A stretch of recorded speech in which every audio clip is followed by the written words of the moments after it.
mofinaina isan'andro atolotry ny mpitandrina rakotina valina maoly.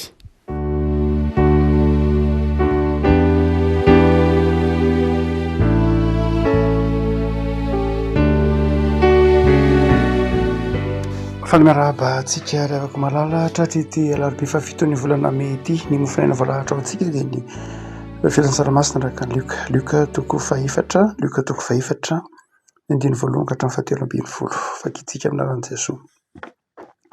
Jesosy feno fanamasina dia niverina tany Jordana ary nentiny fanahy tany anefitra 7 andro izy ka nalainy ny devoly fanahy ary tsy nihinan-kanina akory izy tamin'izany andro izany ka rehefa tapitra izany dia noana izy. Ary hoy ny devoly taminy, raha zanak'Andriamanitra ianao teneno io vato io mba ho tonga mofo. Fa Jesosy namaly azy ka nanao hoe voasoratra hoe tsy mofo ihany iveloman'ny olona. Ary ny devoly nitondra azy niakatra dia naneho azy indray mpimaso ny fanjakana rehetra amin'izao tontolo izao. Dia hoy ny devoly taminy, omeko anao izao fanapahana rehetra izao mba amin'ny voninahiny. Fa efa natolotra ahy izany ka izay tiako no omeko azy. Koa raha iankoho ka eo anatrehako ianao dia ho anao avoko izany rehetra izany. Fa Jesosy namaly ka nanao taminy hoe voasoratra hoe Jehovah Andriamanitra ao ny ankofanao ary izy irery ihany no hotoboinao. Ary nitondra azy nakany Jerosalema izy dia nampitoetra azy teo an-tampon'ny tempolo ka nanao taminy hoe raha zanak'Andriamanitra ianao mivarina any ambany any. Fa voasoratra hoe izy nandidy ny anjeliny aminao mba hiaro anao ary eny an-tanany no hitondran'ireo anao fa ndao tafitrohina amin'ny vato ny tongotrao. Fa Jesosy namaly ka nanao taminy hoe voalaza hoe aza maka ny fanahy an Jehovah Andriamanitra ao. Ary rehefa natapitra izany fakapana rehetra ny devoly dia nandao azy izy aloha. Ray masonao manamasinanay amin'ny fahamarinana ny teninao ny fahamarinana. Amen. Ity mofinaina iram-piaratanantsika izy afaka malala dia miresaka indrindra ny fakapanahy izay nahazo an Jesosy nataon'ny devoly teo anatrehan'i Jesosy. Luka moa sy ireo filazantsirao sy ireo mpidika hafa dia manindry mafy ny maha Andriamanitra an'i Jesosy. Luka indrindra satria Luka dia mitantara ny fahateraha mahagaga an'i Jesosy.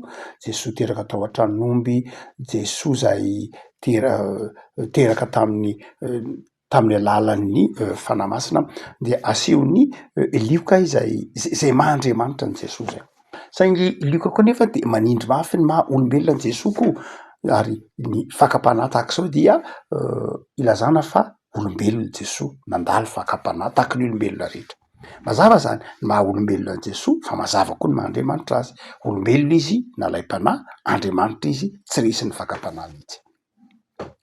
Dia amin'ity mofinaina ity dia tsy hoe fakapanahy nahazo an'i Jesosy ihany io fa fakapanahy nahazo ny olombelona mihitsy. Ny devoly tsy niova tsy niova mihitsy ny devoly tsy niova toetra, tsy niova endrika dia ny devoly ihany ny devoly zany dia ny devoly izay naka fanahy an'i Jesosy dia devoly koa maka fanahy ny olona.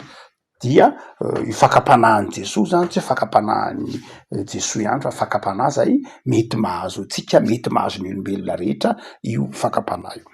Raha toa ka makafaka aritsika inona io fakapanahy, inona ny votoatin'ilay fakapanahy, inona ny dikan'ilay fakapanahy, melon'ny jerentsika ilay atsipiriany, inona lay hevitra ilay fakapanahy fa maninona ny fakapanahy azy. Misy filôzôfy anankiray izay antsoina hoe Pierre Magnard. Pierre Magnard izay mpiara-dalana tamin'ny Heidegger, nanohitra mafy ny déconstruction. Pierre Magnard izay niaro be ny fivavahana kristianina ary nanohitra ireo ataontsika hoe filôzôfy ny déconstruction tahaka ny Foucault, ry Jacques Derrida sy ny hafa rehetra. Izany hoe ireo Pierre Magnard dia nanohitra ny nioquisme, ireo razamben'ny nioquisme satria ny filôzôfia déconstruction dia fantatsika rehetra fa niteraka ny nioquisme, niteraka ny post ataontsika koa hoe humanisme. Ary dia ity rangahy ity izay nanazava ny hoe Andriamanitra dia être, manao zava-dehibe ny être satria ilay anaran'Andriamanitra boky Exodosy toko 2:4 ny boky farany soratany moa soratany tamin'ny taona asa efa lehibe Pierre Magnard efa ny 90 taona mahery tsara fitadiako azy efa nanoratra boky farany ny soratany dia ny hoe penser c'est rendre grâce efa tsy de le kely le boky vetivety ihany namakina azy dia io rangahy io de nanazava manao hoe lay amin'ny exodosy toko fahaefatra ambin'ny folo lay Andriamanitra ny teny manao hoe zaho zay izy lay hoe zaho zay izy ny azonany teny hoe Yahvé zay ny azonany teny hoe Jehova dia io anaran'io izy dia ava mifanakaiky be amin'ny verbe être fanakaiky be amin'ny verbe être zany hoe Andriamanitra dia raha tsorina de zao lay teny hoe Yahvé lay teny hoe Jehova dia manakaiky be ny teny hoe miteny verbe être aza amin'ny teny lay hoe maha-izy azy ny olona na maha-izy azy. Raha ohatra ka jerena zany de miainga am'ty fakapanahy ty sika de zao raha jerentsika ireo karazana fakapanahy telo rehetra ireo dia fakapanahy zay mandrava ilay ataontsika hoe être mandrava lay maha-izy azy lay maha-izy azy lay maha-zaha lay maha-enao anao lay maha-Andriamanitra an'Andriamanitra lay maha-Jesoa an' Jesoa io ioravany fakapanahy io. Fakapanahy zany de zao mandrodana ilay toetra maha isikatsika lay maha olona atsika lay maha-mpanompon'Andriamanitra atsika lay maha-pino atsika lay maha olo ny fitiavana atsika iny no potehiny antsoina hoe fakapanahy ary le fakapanahy eto de zao lay indriky lay fakapanahy de zao lay mandrava lay tenenitsika lay tenen'ny Pierre Maniara sy Heidegger hoe être mandrava lay être ary ny fomba andravany an'lay maha-izy azy ny fomba andravany an'lay asan'Andriamanitra ny fomba andravany an'lay maha-isikatsika lay ireharehantsika de zao amin'ny alalan'ny avoara amin'ny alalan'ny zavatra hita maso ary am'izao azay mandrakariva no fitaovan'ny fakapanahy ny fakapanahy dia mandrava ny maha-isikatsika amin'ny alalan'ny materiel amin'ny alalan'ny avoara amin'ny alalan'ny zavatra hita maso. Andriamanitra tsy verbe avoir hoe manompo an'Andriamanitra mba hanan-javatra fa manompo an'Andriamanitra mba ho tonga zanak'Andriamanitra tsy manompo an'Andriamanitra mba hanan-karena fa manompo an'Andriamanitra mba ho tonga zanak'Andriamanitra na ny marina koa efa zanak'Andriamanitra moa fa manompo an'Andriamanitra dika zany de zao zava-dehibe kokoa Oinga Maniara ny hoe lay être tsika moa am'izao andro ankehitriny zao ny taonjato erantsika de zao taonjato manome toerana ny avoara rehefa mijery olona dia mijery olona amin'ny alalan'ny avoarany amin'ny alalan'ny zavatra ananany ny volany ny fahaizany zay zavatra eny aminy no andrefesantsika azy fa izay nefa no ataontsika hoe tsy zava-dehibe fa ny zava-dehibe de zao lay maha-izaha lay maha-zanak'Andriamanitra lay maha-endrik'Andriamanitra lay maha-mpanompon'Andriamanitra zany tsy avoara fa zany zavatra ataontsika hoe toetra ateraky ny fahateraham-baovao raha miteny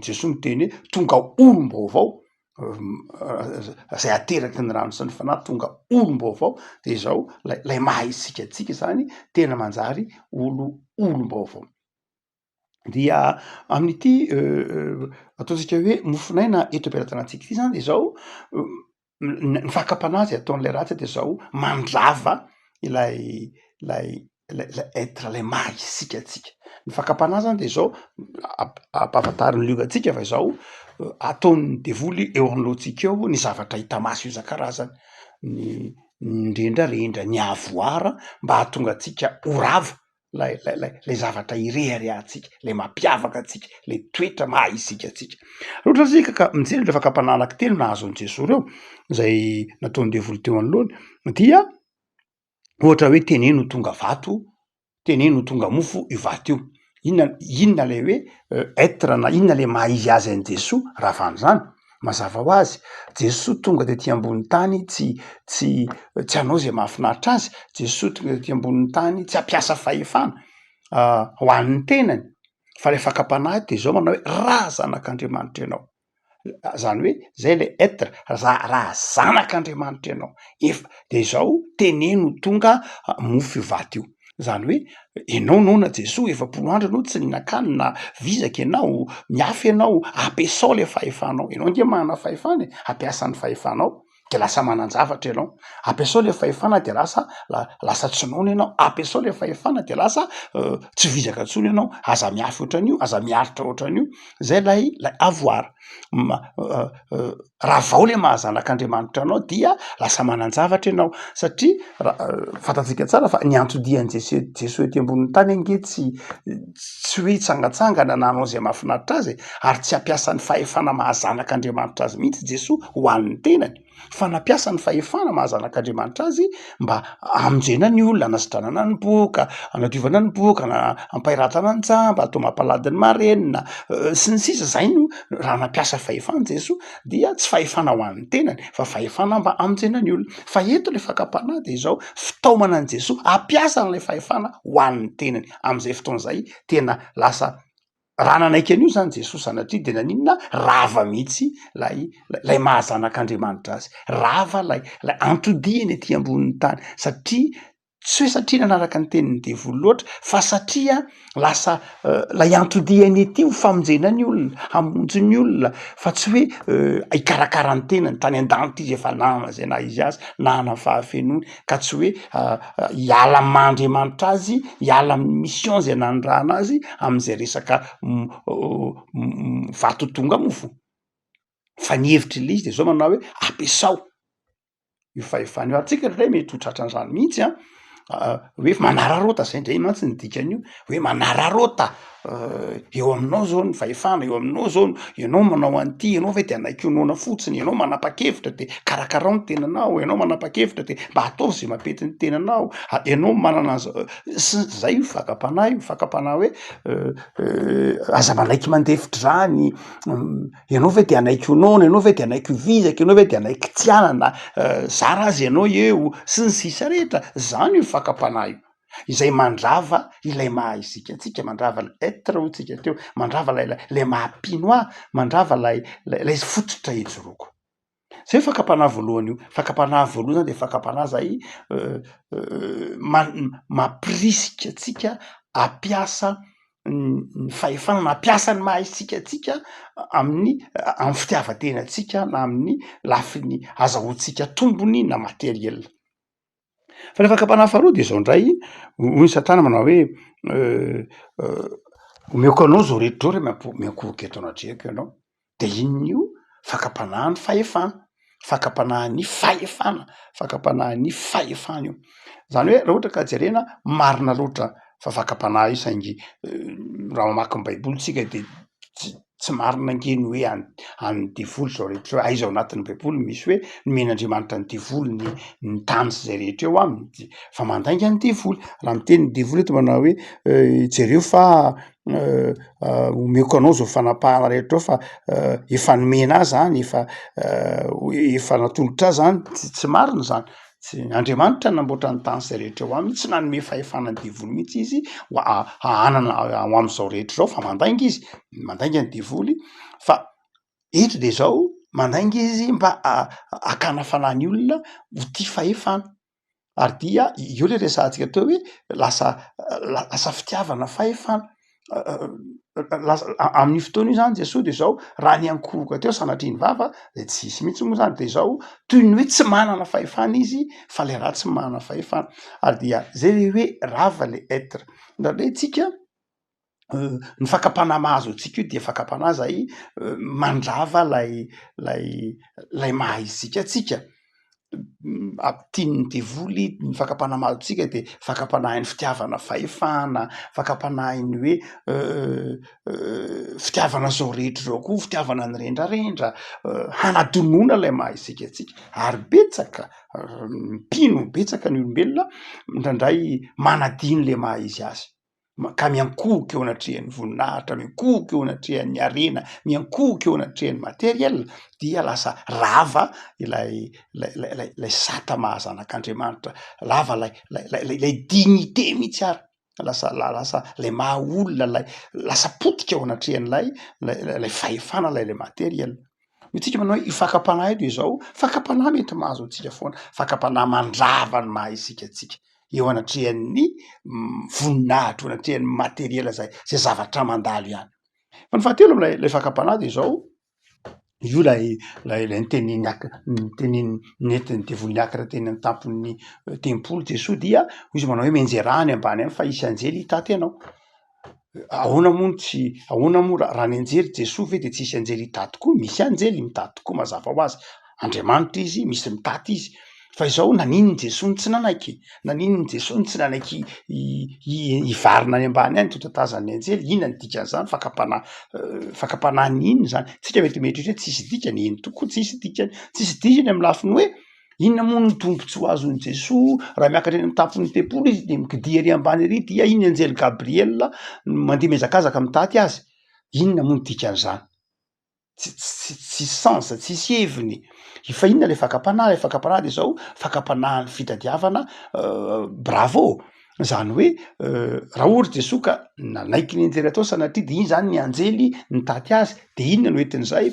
Ny entin'izay de zao tsisy ninina fa tsy ny hoe bravo Jesosy, Jesosy anay tena mitsabikiny enaniny eny tsy maty, Jesosy anay jere tatazan'ny anjely Jesosy anay, lasa fakapanahin'ny fitadiavana bravo, fitadiavana tehaka, fitadiavana voninahitra, zay io fakapanahy io. Devoly zany miteny io fakapanahy fahatelo zany de fakapanahin'ny hoe zava-dehibe ny voninahitra, zava-dehibe ny fisehosehoana, zava-dehibe ny fireharehana. De ny tao amin'ny devoly zany Jesosy ho latsaka ao anatin'izay fakapanahiny tsy fampisehoan-kery ihany amin'ny ao amin'ny tapany voalohany am'ilay fakapanahana fampisehoam-pahefana ihany, fa izao fampisehoana mihitsy ataontsika hoe ny voninahitra hoe tsisy oatra jereo mitsambikiny ery enaniny ery misy mitaty. Zany voninahitra zany dia tsy zany namaky an Jesosy ety ambonin'ny tany. Tany amin'ny fanjakan'Andriamanitra izy nanana ny voninahitra, nanana ny fahafenoana, fa tonga de ambonin'ny tany izy nanetry tena teraka tao an-tranomby. Fa zao io fakapanahy io tsika eto de tsy fakapanahin'i Jesosy ihany fa fakapanahintsika mihitsy koa, fakapanahintsika ny fakapanahin'ny fireharehana, fakapanahin'ny fitiavam-boninahitra, fakapanahin'ny fiheveran-teny ho zavatra. Andrandray tsika manao zavatra mba azo ho tehaka na mba azo ho bravo ka ndrandray adino le tena mission eto de zao raha ohatra ka Jesosy zany de zao dikany hoe mianjera any ambany any de zao aza atao zava-dehibe le mission anao, ianao nge zanak'Andriamanitra, zany hoe tiany devoly ho adinoiny Jesosy le tena antondihany ety ambonin'ny tany de ny hamonjy ny olona, ny ho faty eo amin'ny hazo fijaliana, ny hanety tena, zay tiany devoly ho fafana de zao nampidiriny le fakapanahy hirehare, hizaozao, hisehoseho, hisekoseko. Ary dia ndraindray mety ho tahak'izay ny fakapanahy mahazo atsika ndraindray lasa le tena antondia, le tena mission antsika ndraindray atavela.